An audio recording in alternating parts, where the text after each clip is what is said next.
the Justice Secretary, Deputy Prime Minister Dominic Raab, joins us in the studio. Good to see you this morning, Mr. Good morning. I do promise we will get to your brief in a few minutes' time, but there is an awful lot around Ukraine we need to discuss. We heard yesterday the US Secretary of Defence, Lloyd Austin, saying that Ukraine believes it can win the war. We've just been speaking to our correspondent in the Donbass, saying that forces there believe they can win the war. Boris Johnson, when he was in India, struck a note of caution, suggesting that Russia might win. Are we the voice of reason in all of this? Or perhaps is Boris Johnson just parking some of the boosterism when it comes to Ukraine? Well, I think we want to show maximum solidarity to Ukraine, but it's clear that the conflict is in the balance. I've said since the first time I came on Sky News, I didn't think it would be over in weeks, possibly not even in months. So we need the strategic stamina and staying power, and I think the Prime Minister is very conscious of that. So we keep ramping up the pressure on Putin through the sanctions. We keep supporting as best we can with military hardware and other support the Ukrainians, and we do the most we can to deter Putin's behaviour. I spoke to the ICC prosecutor yesterday. We're rallying countries to support the investigation, not just because we want to see justice done for any war crimes. We want to send a deterrent message now to those commanders in the field that if they commit war crimes, they'll end up behind bars. But just to pick up on something, as you yourself admit, you've said before, not over in weeks and months. You know, we could potentially be looking into the years, certainly over 12 months in terms of our involvement. Liz Truss, your colleague, the Foreign Secretary, is making a really important speech later on today in which she's going to suggest that 2% NATO spending target on defence should be the floor, not the ceiling. I mean, just in terms of the length of the mission with our current spending, how sustainable is it for the UK and other nations to keep sending arms with the tempo that we already have? Well, that's why we need the strategic stamina. We're one of the few countries that meets the NATO target, and I think there's long been this argument, and you've heard it from successive American administrations, that some European countries need to step up to the plate. We agree with that. And at the same time, we need to think, if this is going to last months, possibly years, how we keep supporting at the right pace the Ukrainian resistance, which has been... Sorry to interrupt, but it sounds like you kind of agree with Liz Truss. I mean, when she refers to 2% as the floor, not the ceiling, it certainly suggests that Liz Truss is minded to see a significant increase in defence spending here. And that view is not universally held around the cabinet table, as I understand it. Well, no, we've seen a massive increase in defence spending. The Chancellor and the Defence Secretary work very closely under the leadership of the Prime Minister on that. Obviously, we've got a cost of living crisis. We need to cut our coat according to our cloth overall. But actually, the direction of travel has been to boost and change the nature of our defences because, of course, and you can see this in Ukraine, you can see this in terms of Russia as an adversary. It's not just conventional warfare we're seeing. We've also got cyber misinformation. We need to adapt to that. That's exactly what the Chancellor and Defence Secretary have done. But the Chancellor didn't do it at the last opportunity that he did have, did he, in the spring statement? Not by my recollection. No, but we just had a spending review. We had a strategic defence review, an integrated review in foreign policy. That was absolutely the right time to take a long-term forward look, and the Chancellor absolutely, along with the Defence Secretary, addressed this there.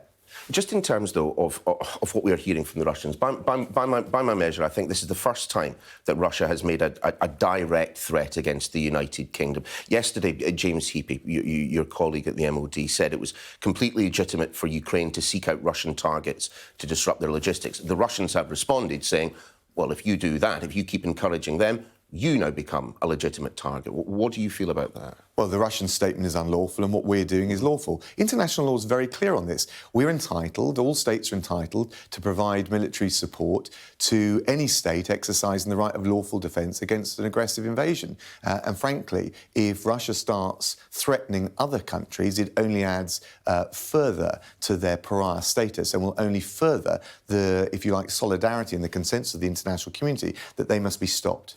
Just briefly, you can. We've heard this morning Poland has had the gas cut off. We would assume, therefore, that Bulgaria will follow quickly, will quickly follow suit. What can we do to assist them? Because it does look like Poland is going to be in an awful lot of trouble without that kind of energy. Well, I mean, first of all, we need to show solidarity. Clearly, what we are seeing is the need to wean ourselves off reliance on Russia. We've obviously got very low reliance on gas from Russia. I think it's around 3%, though some European countries are in a different position. We have been warning about this for a while, but yes, we'll stand shoulder to shoulder with our Polish friends and allies. They've said that they can deal with this, but of course it will have a very damaging effect on Russia as well, because it is becoming further and further, more and more, not just a political pariah, but an economic pariah. And that will put the squeeze ultimately on Vladimir Putin. But one thing is true and clear: we cannot allow his bullying behaviour, whether it's economic warfare or it's military warfare, to succeed. Can we just briefly then return to the Mail on Sunday article about Angela Rayner? Now, we understand that the whips have been taking a look into all of this. I mean, here's the piece itself. I mean, I probably don't even need to ask what your response is to the piece itself. I think I probably know, but... No, it's terrible. And I go up occasionally against Angela Rayner in my position as Deputy Prime Minister. She's a formidable opponent. I respect her entirely, and I can't stand this kind of thing. So have the whips gotten anywhere closer to who was responsible for all of this? Well, I'd need to speak to the Chief Whip about this. It's something that he will be looking at, and of course it's very difficult to find. But what we're clear is that we don't tolerate, we will not tolerate any behaviour and smear like this. And if we can find out, we will take action against it.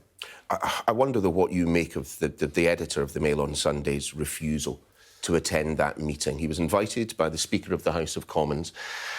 And the Daily Mail today being rather punchy, I have to say, about it. No, Mr. Speaker, they're invoking freedom of the press. I suppose the other view in all of this is what was to be lost by turning up at the Speaker's office and having a conversation about this? Look, I think whether it's the Speaker or the newspaper editors, we all believe in two things. One, the power and the importance of free speech, but secondly, the importance of not allowing that to be abused and used to spread sexism in any shape or form. Should he have turned up, though? I'm not going to second-guess the decision-makers by decisions of editors. Okay, should the Common Speaker then have invited him? I think it was a legitimate thing for Lindsay Hall to do, to invite him, and of course it's the prerogative of any editor to decide how they treat that invitation. Everyone yesterday at Cabinet was asked to come up with some bright ideas for the cost of living crisis. I'm just wondering what yours were, sitting at the head of the Justice Department.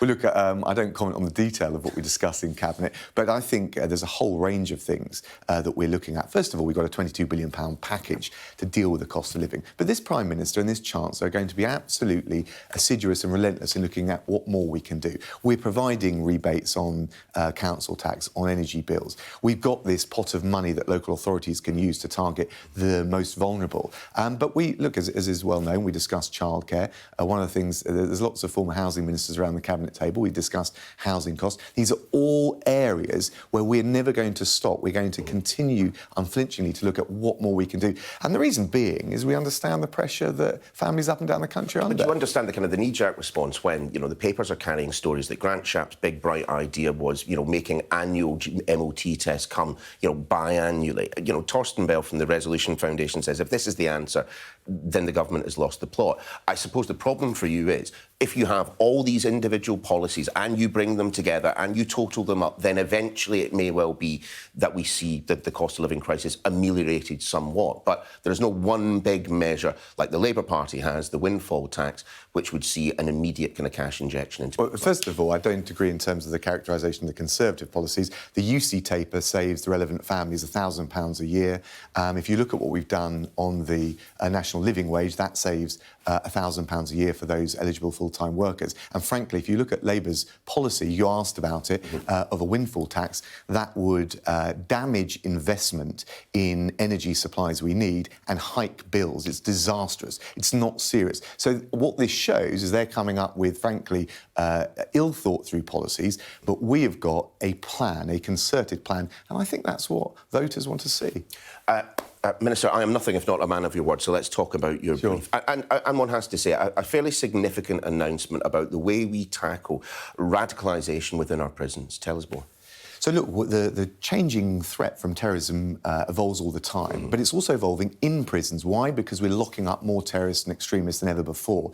200 prisoners convicted of terrorist offences, another 200 prisoners who've got terrorist links. Jonathan Hall has conducted this independent report. We accept it pretty much in full, and we got to do more to prevent extremists tainting the well. Let me give you two brief illustrations. Sure. One, we must nip in the bud far earlier the kind of coercive controlling behaviour by extremists which can lead to radicalisation and terrorism. Just to give a concrete example, of course we want to respect the right for prisoners to be able to eat halal, prepare food halal, but they can't have no-go areas in kitchens for those who don't respect or comply with their rules. Secondly, we've got these separation centres which are used to isolate the most dangerous radicalising recruiters of terrorists. We need to probably make greater use of that, so I'm beefing up the money to target those offenders who need to be removed. And finally, we'll need this Bill of Rights to replace the Human Rights Act to stop the legal attrition that we're already starting to see with terrorists and extremists claiming a right to socialise within prison when what actually they want to do is radicalise. Sounds to me that that last part is the most important part in all of this. If the kind of the mantra that we hear from government about activist lawyers is true, and you would certainly expect when you start bringing in some of these changes for there to be challenges all the way to the Supreme Court. Well, we've already had it. We've got a number of cases. We've had to, it's cost us £500,000 to defend these cases. We've not been taken to court yet. But what I want to do is put the policies in place to protect the public. I think we have allowed understandable cultural and religious sensitivities to deter us, as Jonathan Hall sets out. And of course, what the Bill of Rights will do is, while respecting our fundamental freedoms, make sure we've got the common sense balance. And in this context, allowing prison governors to take the action they need to retain the security in the prison, but also to protect the public from these very dangerous people. Dominic Raab, great to have you in the studio. Thanks for being with us.